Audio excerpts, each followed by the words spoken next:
maluya kitang tanan. Ang nahitabo, kabaligtaran, nangisog ang milyon-milyong Pilipino. Nasuko ang milyon-milyong Pilipino. Sobra na yun. Sobra na yun. Busa kita.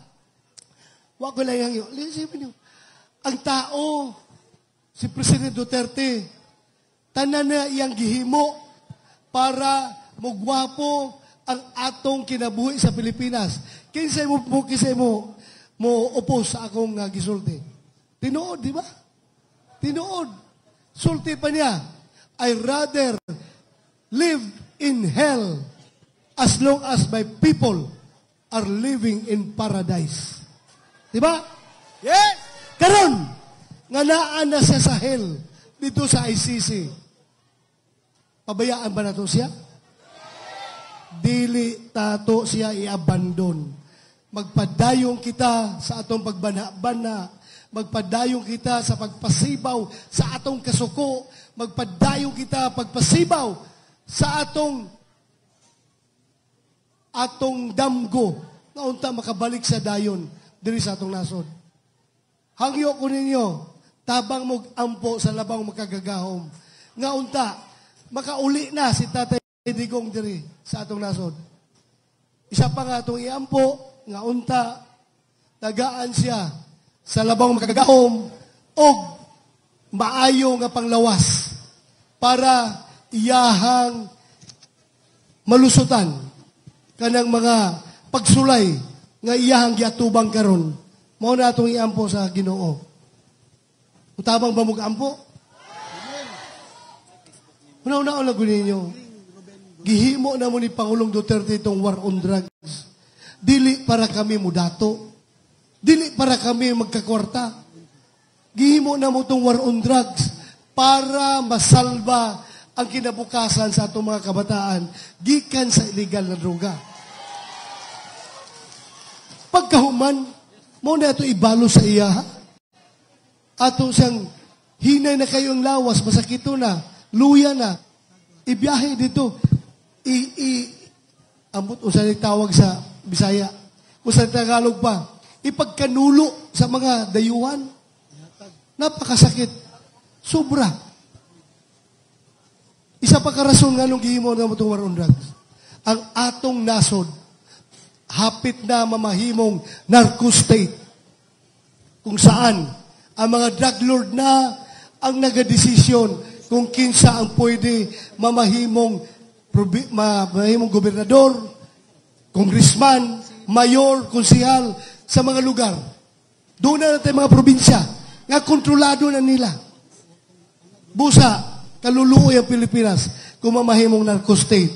Ang narco state mao kana ang nasod nga nag-control ang droga, ang power sa droga. Baligtad na, dili na ang nasod ang nag-control sa droga. Ang droga na nag-control sa nasod. Dili ta mo sugot niya, anak. Busa mo itong gihimo na mo ni Tatay Digong ang war on drugs.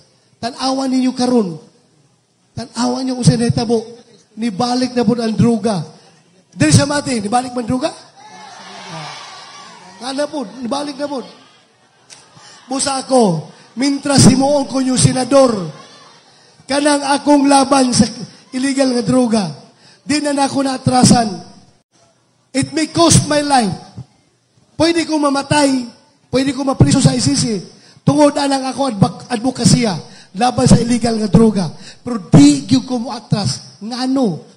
Ngano dili ato atrasana? Kaluluoy ang Pilipinas. Kung kitang tanan, mga opisyali sa gobyerno, wala na ibayag, di na musukol sa problema sa droga. Kinahanglan yun, atong kalabanon ang droga. Kidnapping, kaliwa kanan, dinagko na, mga magnet, mga taypa na sa Manila, gibang kidnap, gipamatay pa, dagko na kay gipangayong ransom money. Di ta musugot, balik ang krimen. Sayang kayo itong 6 years nga, gihimo ni Tatay Digong para malimpyo ang Pilipinas. Sa karon, balik na po. Busa, ang hayop ko ninyo, maningkamo ta, magkahiusa ta, atong suportahan ang line-up sa PDP Laban. Daghang salamat, Mayong gabi, Oga, dalay ko ng Diyos. Daghang salamat ang atong numero 22 sa balota, Senator Ronald Bato de la Rosa. Palakpakan nato! 13! Ayan na! Kauban nato karon walay lain, Dr. Richard Marites Mata!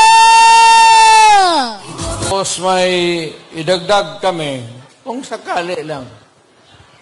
Total makatulong ito. But taga Davao kasi ito. Isasali ko na lang rin baka. Doktor ito. Pero ang balita ko, mga 8 na pasyente niya namatay na.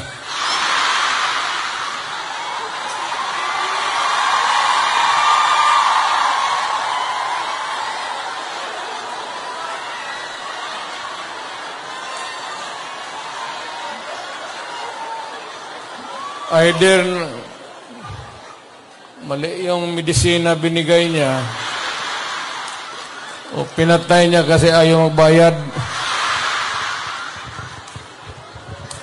Dr. Mata.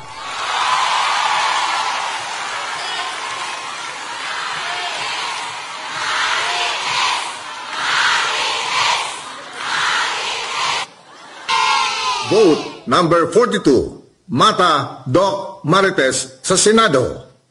Marites is short for Mata Richard Tesoro. Maayong gabi, Mate! Pikay ko nga naa dire. At least i-explain na dire sa TV. Ngano na Marites naman ni nga laki nga Marites man. Cool ba kayo, no? Nga akong ginawa na sa akong isuwat dire sa nickname kay pag suwat sa balota kana sa COC ba. Ibutang ka na ako nga Richard. Kay Richard magiging akong pangalan. Or gamito na lang na ako ang nickname na ako nga Doc Marites. Nga ako yung gisuwat. Doc Marites. Kaya ang nag-angga nga Doc Marites ako kanig yung Facebook. Followers ba? Kaya sige man kong share. Showbiz, share. Nagbulag si Katngel, share. Ana na akong followers, Doc. Di man ka, doktor lang, Doc. Doc Marites, wang ka. So, ang nag-angga sa ako nga Doc Marites, ang ako ang mga followers. Unya, naghinoktok ko sa akong pangalan. Mata, Richard, Tesoro. Hala, Marites! Di ba? So, ako na lang yung giangkon nga, pagkatao ginayin ako, nasa ako ang birth certificate, nga Marites, gidi ay ko. Sa sobra na ako kapag Marites, mag-share po kong mga politics. Mubira po ko aning mga congressman. Ako po silang birahan dito. Sige lang magtira kay BP Sara. Unya, ang mga problema, wa nyo giatiman. Gipatawag, hinoong ko strike ko. Gipatawag ko. Na may aso dire. Kaya daw, appeal daw ko ito sa mga vloggers. Katong last nga hearing, gibanata nila si Joey DB. Gibanata nila, tinawag mo akong GAGO. Yan na itong isang si Your Honor. Bakit mo ako tinawag na GAGO? Ano na siya? Kay gusto man nila pahilakon.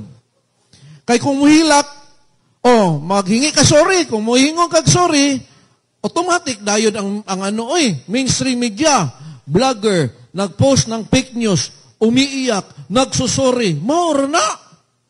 Para anaon imong pangalan ba? So kami, after ato mingingi, di may mangayog pa sa hilo. Ngano, ang among pangalan, amon nang giproteksyonan sa dugay nga panahon. Unya, magingon lag sorry, daoton imong pangalan. So giingnan niya, tinatawag ba akong GAGO? Tama ba yon? Kayong mga vloggers, ana siya. Ano ang comment nyo? Tama ba siya? Kuha ko sa microphone, ingon ko, Your Honor, sa last hearing, ikaw ba ya ningon po kag TANGA? Gibalik na ko sa iya, Your Honor. So, after atong nga akong giingon, medyo nalihis ang ihang direction. Kay nakasabot siya nga ang siya po di ay mismo napod siya ay sipyat. Nidagan ko og pagka senador nganuman. Kinsay kailan ninyo diring Dr. Willie Ong? Wala. Kinsay kailang Dr. Willie Ong? Okay.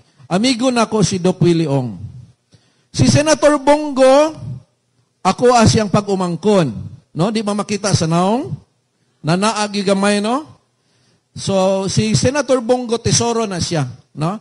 So, Christopher Lawrence Tesoro, go. So, ako Richard Tesoro Mata. So, anak siya sa ako ang igagaw. Gasis ko kay Senator Bongo as a senador na ako sa Leo, bahid sa mga PhilHealth issues, COVID issues, vaccine issues, gatambag ko niya kay ako may doktor. Si Doc Willie Ong, ako apod siyang amigo Dr. Me. So akong tumong tamangan ako ning duha nga mahimong senador. Si senador naman gid magpadayon pagka senador og si Willie Ong akong tabangan mahimong senador. Nanawag si Doc Willie sa kuha, ingon niya aduna siya ay cancer. Unya ingon siya buhi pa siya next month, mudagan siya pagka senador katutong last year. Bugat kayo. Amigo nako na ay cancer. Unya, ang among tumong ni Doc Willie Ong nga makahatag maayong serbisyo sa kalusugan. Kay ang mga tao dili satisfied sa kalusugan. Katong pagsakit niya, diha na ko nag-apply. Kay nga lang na ay back up na kay Doc Willie Ong. Kay wa man takabalo. That's why nag-file ko o kandidasiya. Kay ako mismo nasayod ko sa problema sa katawhan. Mag-check up ko free clinic. Naaman no ay free nga tambal atos kabukiran kay namay sponsored po sa gobyerno. Pagkadungog na ako sa plibang nga hastang lagkita. Ko dili pwede ning amoxicillin ani kay mo may libre sa gobyerno. Dapat taas-taas nga tambal sama sa mga Cefixime. Kabalo ko kung di na ko to ihatag ma-admit ra ni siya gihapon. Nya mo may available dito, di siyempre, maursa ning amoxicillin, pero nagresita na pugkog, di maayo, palitan ni. Kabalo ko, wag hapon to napalit ang tambal. Pasabot na ko, ang pundo para sa health, gamay kaayo. Ang PhilHealth, kulang na, gikuhaan pagyod. Nya gisiruhan pagyod og pundo. That's why gisulod ko sa PDP Laban. Kay ang PDP Laban, kaning Duterte, solid yun ni sila sa health. Ang Exhibit A, naana na si Senator Bongo, gipakita yun niya, giunsa niya pagtabang sa health. Agree ba mo? Ang Malasakit Center, grabe kaayo ang natabangan. Pero ang PDP Laban, gusto sa PDP Laban, ipadayon, ipadako, pagyod, ang serbisyo sa health. Ang pikas ba, adunay doktor? Wala sila. Ingon sila, kompleto daw sila, 12. Kami napulo ra daw. Pero 12 lagi mo, ano yung doktor? Unsay solusyon ninyo sa health? Waan o kwarta ang PhilHealth niya, ibutang sa laing butang o sa bulsa? Mao ba na ang gusto nyo nga solusyon? Ayaw sila butara. Kay ang plano nila ugahon ang PhilHealth kay ihatag ra sa ayuda.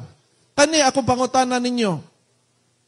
Musugot ba mo nga moingon ko nga dili na mo kadawat og ayuda pero kung ma-admit mo libre na. Sugot dili. Ang Malasakit Center gibutang ni Senator Bongo na sa public hospital. Pero ako private man ko pediatrician. Kabalo ko sa problema inig-uli sa mga pasyente. Maglinya pa ang watcher dito sa congressman.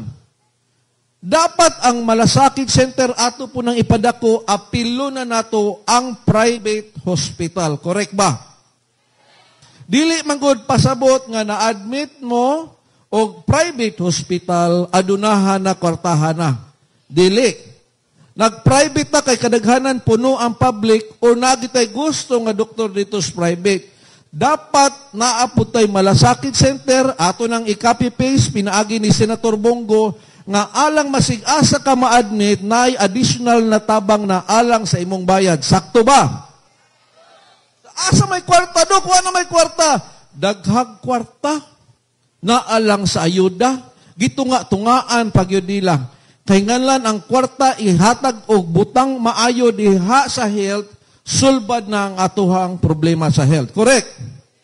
Akong amigo nga taga Brazil, ingon niya, ang Pilipinas ug Brazil pareha raman, third world country. Daghan po'y corrupt dito, ingon siya akong amigo. Pero di man sa paghambog, Dok, kung magsakit mi, libre ang hospital.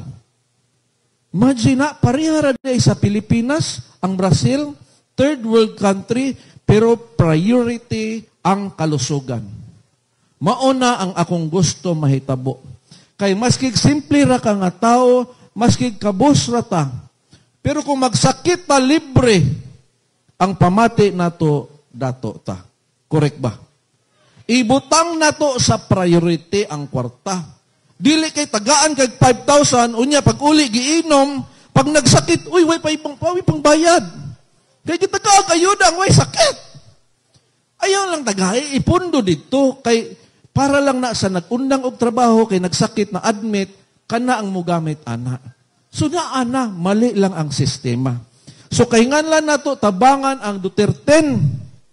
Kami tanan gyud magtinabangay.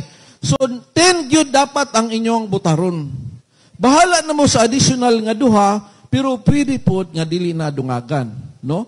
Unya kay katong kay Doc Willie Ong, kung makita ninyo sa balota, naagihapon ang ngalan ni Doc Willie Ong. Ayaw nyo i-shade. Kay ni-withdraw naman si Doc Willie Ong. Kay matutso ta, mag-shade mo niya, withdraw na ba ito? So ang akong hangyo, pwede ba ang iboto nyo kay Doc Willie Ong, ihatag na lang ninyo kay Mata Doc Marites? Salamat kaayo ha. Unya, kaning nag-ingon nga, Dok, dapat mukanta ka, Dok, kay para di makalimot sa mga tao sa mga, okay ba nga mukanta ko? Ang problema kay yabag man ko. Pero kabalo ko og anang Ilyas gamay, pero wala ko ka-practice. Wala ko ka-practice kayo. Okay ra ng Ilyas? Unya unsaon man kay wala may music. Pat kayo ha, ayaw kalimti. Mata number 42.